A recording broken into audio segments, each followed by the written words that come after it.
The Dragonfly by Metal Earth. This is a very cool model. It's a very mechanical version of it. It has large multifaceted eyes, 2 pairs of strong transparent wings, elongated body. Dragonflies are among the fastest flying insects in the world, capable of attaining speeds of more than 40 miles per hour. They are important predators that eat mosquitoes and other small insects like flies, bees, ants, and wasps. They are usually found around marshes, lakes, ponds, streams, and that is a very beautiful looking specimen right there they got. This is a very scary looking thing up close and personal. It looks like the feet are bent.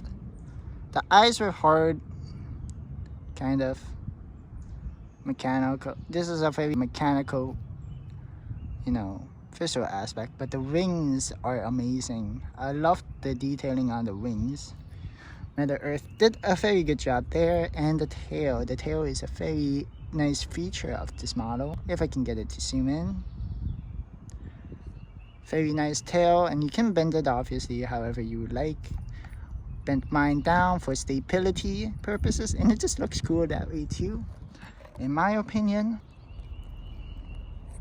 You can also bend the wings how you like. I might build another one.